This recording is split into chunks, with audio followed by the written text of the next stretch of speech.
the hybrid format that we've taken for our shows, accepting that as the company grows and as it has grown in the past, that there is a wealth of diversity, artistic diversity that exists in the world, and that we are able and allowed to integrate all of these elements into our shows as we see them and as we're inspired by them.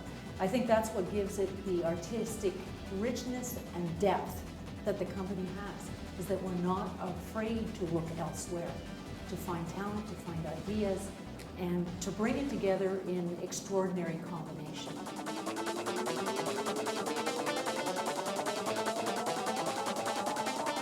There is an entire section of the company which is called the Creative Content Division, and it's fueled solely by creative ideas. That's it. And I think one of the things CERT did right in 2000 or 2001 is say that we want to remain creative content providers. We don't want to build buildings, okay? We don't want to build stores. We don't want to build restaurants. We want to be creative content providers, and there's a lot of room for us to move in that. And in so doing, in saying we want to be creative content providers, that put creativity back at the core of the business and took some of the business worries that we had about raising monies for buildings, etc., and erased it. So we've really put the creative core back in Cirque du Soleil, and its relationships are with everyone around it, but in a very cellular fashion.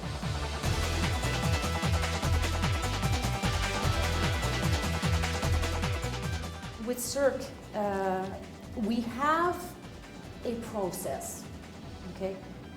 There are millions of ideas in the world, and there are a lot of creative people in the world, but creativity without being brought to life, okay, to being brought to a realization, which a show is a realization of a bunch of people's creativity. Creativity with no purpose is useless, okay? With a purpose being producing a show on a certain date, then you're able to establish a flexible process in order to get to that. A process which is built on collegiality, but also on somewhat of a hierarchy, for sure. The director and the creators are the people who lead the product. Artists are the essential ingredient, and you can't do it all without technicians. So we've an established process which is simply modified from one production to the other. And I think that process gelled probably in 1992, and since then we've been working on various small changes, tweaking we call it in English, to that process. So it's really creativity which has a solid process.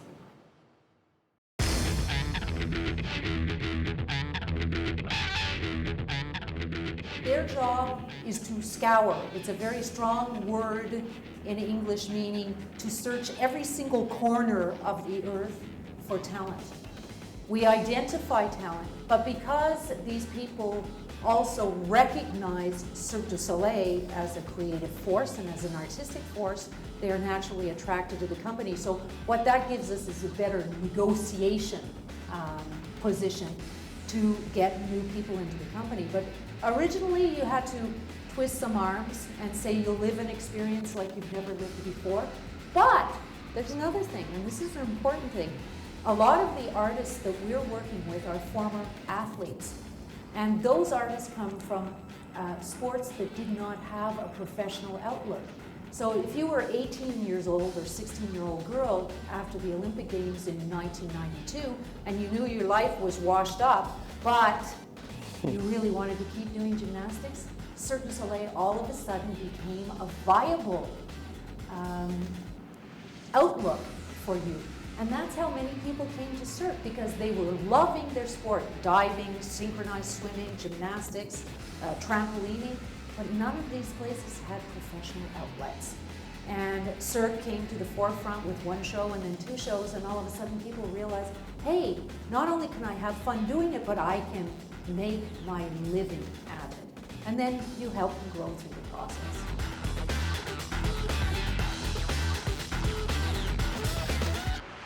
There are a lot of things things that we look at. The first thing is any artist who goes through a creative process when the show is actually being created carries a fire or a passion with them about that creative process. Our creative process sounds glorious, but it's tough. Okay, it's very physically demanding to be constantly in relationship with the director of the show, the choreographer of the show, who's not only pushing you with their ideas, but also taking yours. There's an exchange. And so there's a certain passion that grows up, and with that passion comes a pride. I survived the creation process, okay? And that fire has to live on in each one of the shows as the shows grow older. So we always count to a certain extent on the people who were part of the original creative process of a show to pass the flame or to pass the torch, if you want, to the artist coming in. But a lot of it is the way the casting process is structured. The training process, we have a really marvelous training process. And really casting and training merge together. The good old who are you exercise is a really important exercise, because even though I told the story today, sometimes it takes a lot longer to find out exactly who an individual is, and then be able to pursue that search for talent, that original talent that exists within an individual. And our scouts and our people, our coaches, are really committed to finding what is the individual talent of each artist who comes to Cirque du Soleil. Because as soon as you're able to expose your own individual talent, then you have that sense of pride and you want to give it generously. It's not like being forced into a mold, you're giving of yourself.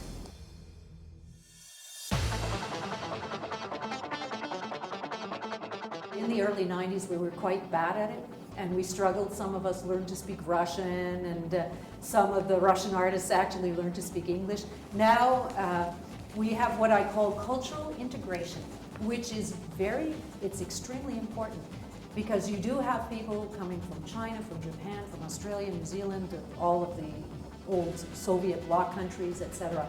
And they come not only with a different language, but with a different culture, some of which fits into North American culture and some doesn't. So we do two things. We teach everybody language. Isn't that nice? Either French or English. So it doesn't matter where you come from, including the Chinese kids, they learn to speak English. The second thing is we have a cultural integration program where we inform with them and share with them some of the cultural codes of a country, because the way you treat women in North America might not be exactly the same way as it was back in Mother Russia, or the notion of shoplifting, or all of those things have different colors in our society.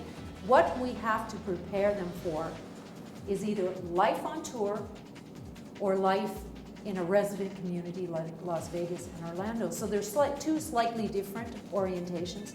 What's it like to be living in apartments and eating in a kitchen, the company kitchen where you don't have to cook, versus, oh, I just left mom at home and all of a sudden I have to buy a house in Las Vegas and I have to cook my own meals. So it goes really far, because anything that affects the artist affects the performance. Anything. So if they're not eating properly, they don't perform well. So we do look at all of those things.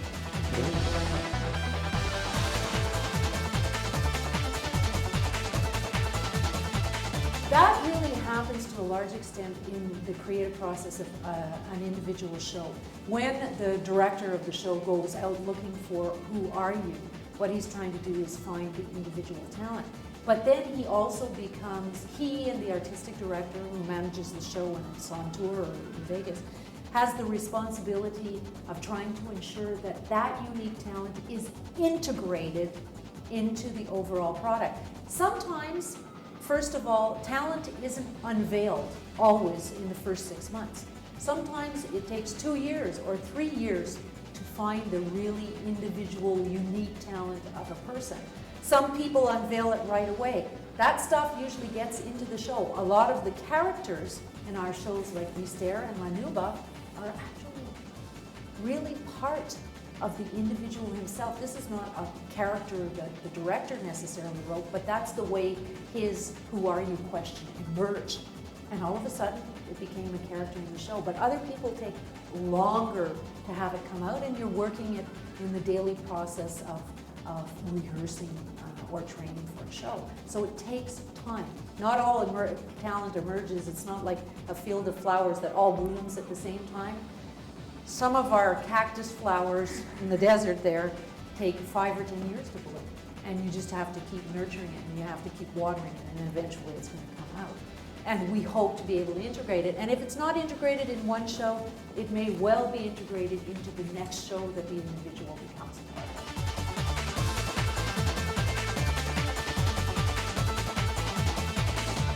We tend to use the word failure.